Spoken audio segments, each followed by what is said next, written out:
So فَمَنْ ثَقُلَتْ مَوَازِينُهُ فَأُولَٰئِكَ هُمُ الْمُفْلِحُونَ. Allah says, as for the one whose scales became heavy, then those are the truly successful. In other words, Allah is not saying whose good deeds weigh more than their bad deeds. The real issue here is your good deeds actually have weight. In other words, they were accepted by Allah. The intentions were good. The way you performed them were good. Mufti Muhammad Shafi' rahimahullah added, if you want to make sure your deeds are heavy, do two things. Make sure they have sincerity, and make sure you're following the procedure set by the Messenger sallallahu alaihi wasallam. Don't come up with your own good deeds. Stick to those two things and you'll be safe.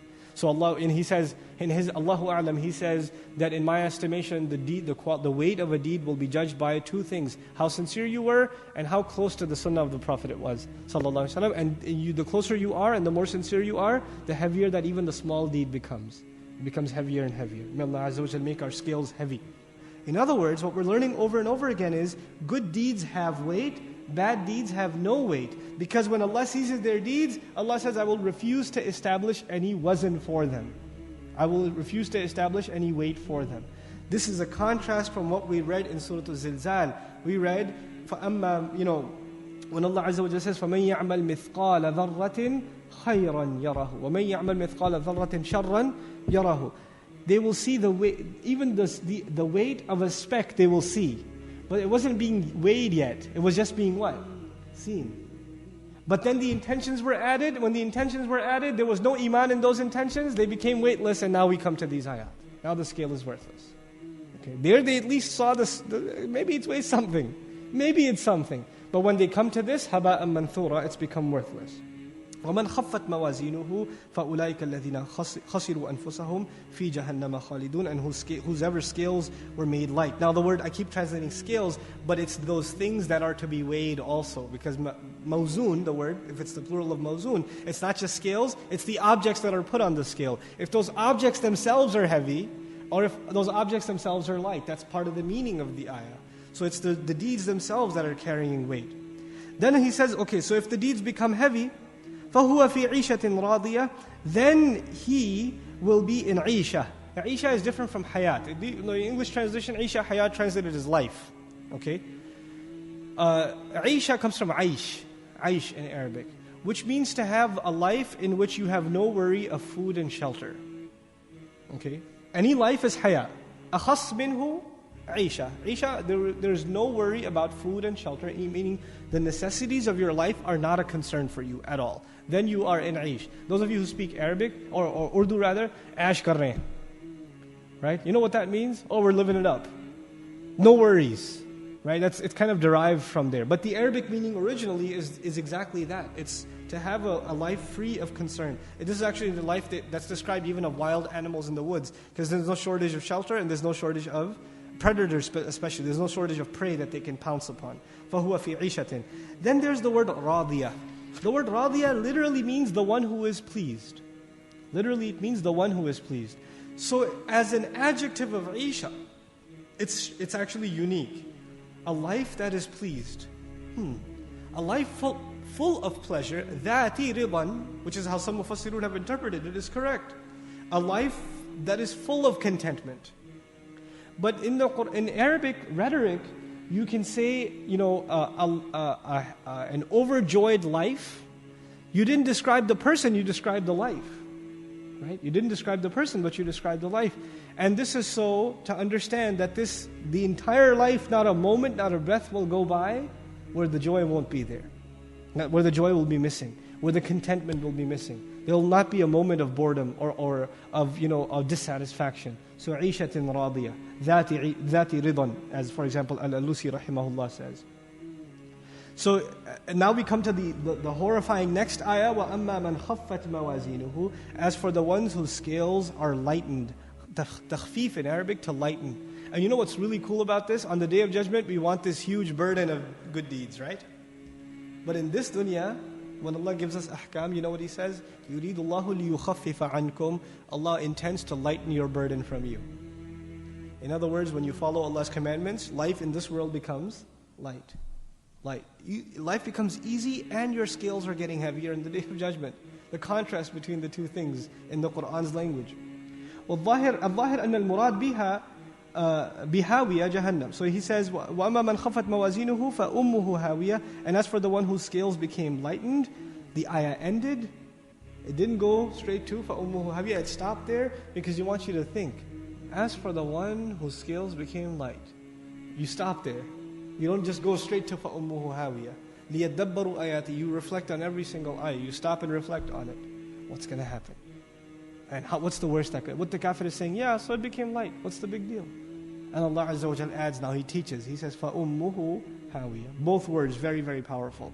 The word hawiyah first. We'll come to which is even scarier second. We'll come to hawiyah first. The word hawi in Arabic comes from huwa, which actually means to fall into a steep canyon. And it's usually used for a hawk or a bird of prey that sees an animal way down at the bottom of the valley, and what does it do? It dives down at full speed. It's faster than even falling. When you're falling down, all you have to your advantage is gravity. But the bird is even forcing itself to launch itself further down, way, way deep into the valley to snatch its prey. That's what it's trying to do. In Arabic idiom, actually I'll tell you the idiom at the end. The word hawiyah is referred to by Imam Madhari rahimahullah. He says that this is a canyon in hellfire so deep that only Allah knows its depth. So first of all, the location is such, and the one falling in it, or the one going to hawiyah is what? Endlessly just falling way, way, way, way down. That's described just in the word hawiyah. But then we find this really interesting expression of the Arabs. They would say for somebody who's having a really, really hard time, or they're in horrible, horrible calamity, they would say, huwat ummuhu. Same verb is used, hawiyah, huwat ummuhu. What that means is his mother fell off a cliff into a deep canyon. They don't really mean his mother fell off a cliff. They're saying, man, you're looking like your mother fell off a cliff. But she dove right in. That's how you look. You look that depressed, you look that disturbed. Now, both words are used in the ayah, but the arrangement is changed. So Allah took the expression of the Arabs, but did something new with it. And this is again a feature of the Qur'an. فَأُمُّهُ هَاوِيَةٌ. Then his mother, I'm translating literally, his mother is the deep canyon in hellfire. His mother is that deep canyon in hell. Okay. What does it mean, his mother? Ummuhu. We learn a few things from that. First of all, a child, it runs to its mother. And whether you like it or not, if the person is headed for hellfire, they will run towards it whether they want to or not. Who wants to run to hellfire? Nobody. A child, you don't have to tell them to want to run to their mother. They naturally run to their mother. But on the Day of Judgment, your body will rebel against you. No matter how much you want to run away from it. وَيَصْلَى سَعِيرًا. First he will say, give me death, don't take me there. And then he'll throw himself in. He'll go himself. Jump in himself. Because he can't even help himself at this point. Just like a child can't help himself run towards its mother. The other benefit of the word ummuhu here is a mother wraps its child around and protects it and doesn't let it go. It's the sense of motherhood that she has. And also a mother, when she's carrying the baby, the child is inside and can't come out. He's inside. And you know what this implies? The mother for this person, the role of mother, the hellfire is going to hug him and not let him go. And be very protective and owning of him. Not release him. And he's trapped in it like a child trapped in the womb of the mother. SubhanAllah. By the way, this is a surah about hellfire. In the end, it's about more detail about hellfire. The surah before and the surah after talks about the kind of people that deserve hellfire. It's sandwiched in between them. The surah before, إِنَّ الْإِنسَانَ لِرَبِّهِ لَكَنُودٌ. The surah after, أَلْهَاكُمُ التَّكَاثُرُ حَتَّى زُرْتُمُ الْمَقَابِرِ. Both of the groups that need to be warned. And in between the two groups, you have a surah that deals with their fate, the hellfire. أي حارة شديدة. الحرارة. The word nar, of course, we know is fire. The word hamiyah means intense fire, something that's very, very hot and inflamed. وهو جواب الاستفهام. It's of course the answer to the question ما هي تفسير لهاوية. This is a tafsir of the word hawiyah itself. نعت لها وهو من الحمى. This is an adjective of fire, and it comes from the word hima, which means اشتداد الحر.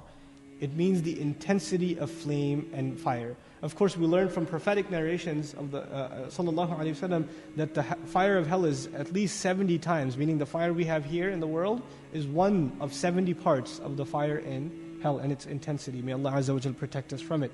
And Al-Qamus, it even says, Humiya Shams, meaning the sun's flame is called hima also. its intensity is called hima also at that place. Not the one that reaches us, but the one that's over there is called hima also. So with that, inshallah ta'ala, we conclude. I want to just mention one or two things about the coherence of the surah and how it's tied, the beginning of it is tied to the end of it. Allah Azza wa Jal scared us in the beginning with the word al-qari'ah. He scares us more at the end with the words narun hamiyah. He opened the surah with a question and an answer. وَمَا أَدْرَاكَ مَا الْقَارِعَةُ. He closes the surah with a question and answer. وَمَا أَدْرَاكَ مَا هِيَ نَارٌ حَامِيَةٌ. So the beginning is rhetorically tied to its own conclusion.